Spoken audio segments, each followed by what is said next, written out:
All right, welcome back to Joints Unleashed Week 9.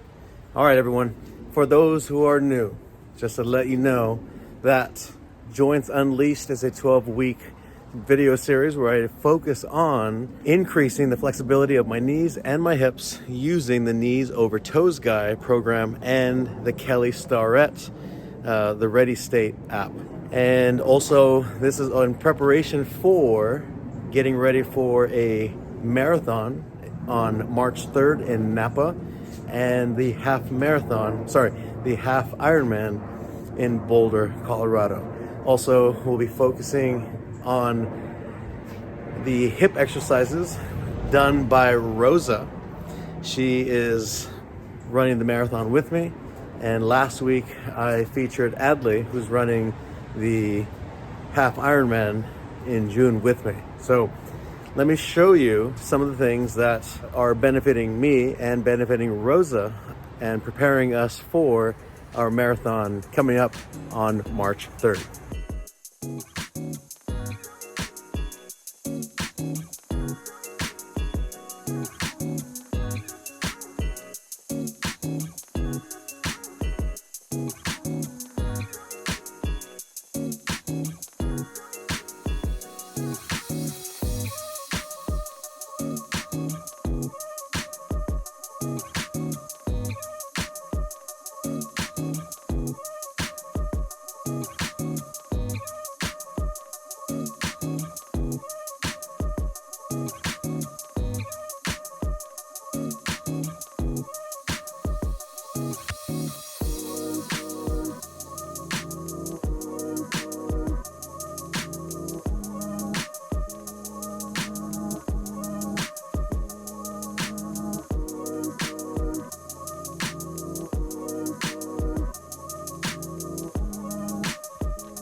All right, welcome back to the video series.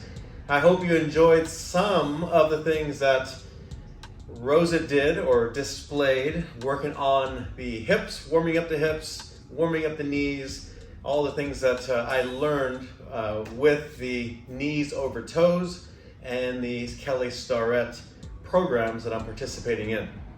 So today, what I wanted to do was I wanted to give you a test on seeing if you're capable of doing a movement that we should all be capable of doing. And if you cannot do it, like me, then you should definitely do some hip exercises, some hip stretches to increase the flexibility in the hips in order to perform this movement. So, quick little backstory. Back in 2004, when I went to an NASM, the National Academy of Sports Medicine seminar, I think I was getting certified or recertified for getting some CEUs, continuing education credits, units. And at that time, they had a grid, like a big grid in the background, and they had a camera looking at me, and they had certain exercises that I needed to perform. And what they did was they compared my movement with the grid behind me.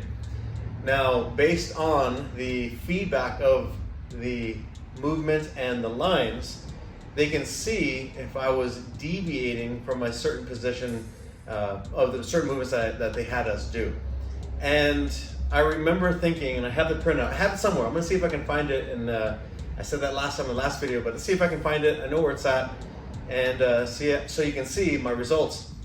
I had extreme tight hips, hence the reason why we're doing this. Unfortunately, 20 years later, some of us are slower than others, but one of the tests that I've learned to do for my hips is this test that I'm going to show you.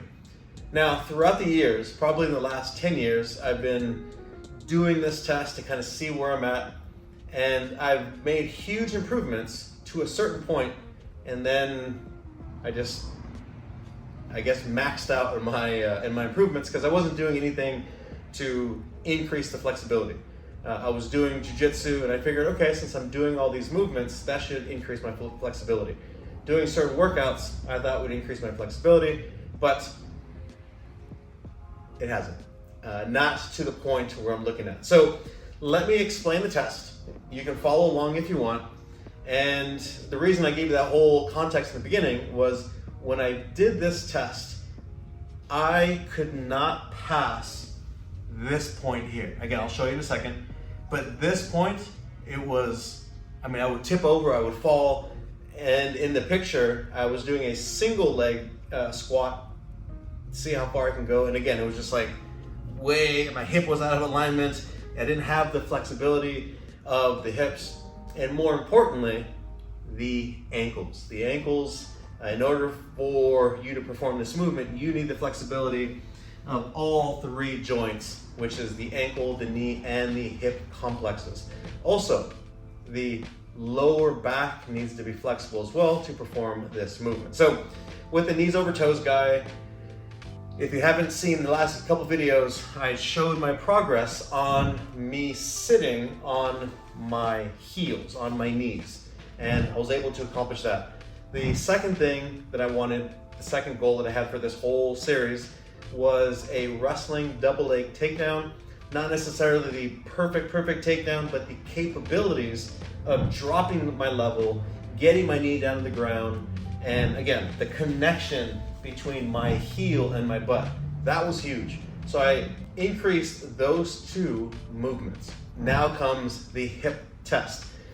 So if you want to know if you have tight hips or not, tight hips, tight ankles, perform this test.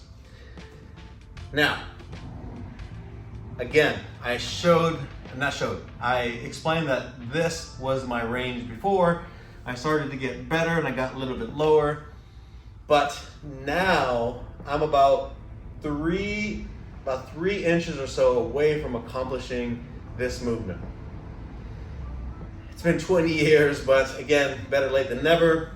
So here's the test. What you want to do is you want to make sure that your feet are facing forward. And then you want the distance between your 2 feet to be 1 knuckles or 1 fist distance apart, okay? So, which means that you're gonna have to get down, you're gonna place the knuckles onto the floor. I'm gonna bring my feet closer together so that the connection of my big toe and my fist, or on the side of my fist, are now they're connected, they're touching. If you disconnect, you're cheating. And if you don't need the knuckles in between, you want your feet together and perform the movement, then you are a superstar, and I envy your flexibility. So, I see a spider coming down from the ceiling. It shouldn't be in the video. If it does, then you can see it. If not, I only can see it. It's out of my way, so it doesn't bother me. All right, so now connect, and now once you're connected, the goal is keeping the feet flat onto the ground. Can you perform a full squat all the way down where your butt is, again, the connection between the heel and butt, that is the goal. And if you can go all the way down without lifting the heels up, then you pass. You have great flexibility. So I'm going to show you the test and perform this test on me to see if I pass or if I don't pass. So last time I did this, I was about 3 or 4 inches off the ground. All right, so my feet are facing forward. I'm gonna bring my feet closer together. Now my big toes are touching my fists, or the outside of my fist. My feet are straight. Now here is the test. Now remember, the heels have to stay on the ground and my knuckles stay off the ground. If I disconnect, it doesn't work, right? Which means you gotta reconnect to retake the test. So here I go, I'm touching, I'm squatting, I'm opening up my knees. So here, I can see that my heels are about 2 inches off the ground, right? If I were to go put my heels down, yeah, I can't get it. I cannot get it. So I am about this much away from performing this test and completing it successfully. Again, I'm not there yet, but I think what is lacking in my position is the lower back, high butt flexibility and my ankles. If I had more flexible ankles, I think I can get down that 2-3 inches that I'm missing. But that's the goal. These little tests are great tests to test your mobility. Again, let's attempt it again. Maybe a little bit looser. So knuckles on the ground, I'm connected, my toes are touching. I'm gonna see if I can drop my weight onto my heels. I'm opening up my knees. I cannot, I'm still disconnecting off the ground. But this position, right? Normally with my knees as painful as they were before this series started, there would have been no way I would have been able to get down to that position. So the flexion of my knees are getting much, much better. My hips are getting better, but definitely lacking in the ankle complex. So perform that quiz or that test, see where you are, and depending on the distance of or what is breaking apart will tell you what your lack of flexibility is. And then that way you can work on these stretches to perform the test successfully. So why is that important? When we do squats in the gym, whether, squats, any type of deadlifts, we want to make sure that we have the range of motion to come down and to come up. Being able to do a full squat with the heels on the ground, toes facing forward, is extremely important. Now, I'm still my weight is still going forward, so I definitely am missing some flexibility in the hips. So I still got some work to do. Hopefully you enjoyed this week's video. Give yourself a test, perform the movements, and then that way you have something to work towards if you are unable to do it at the moment. We will see you guys week 10 next week.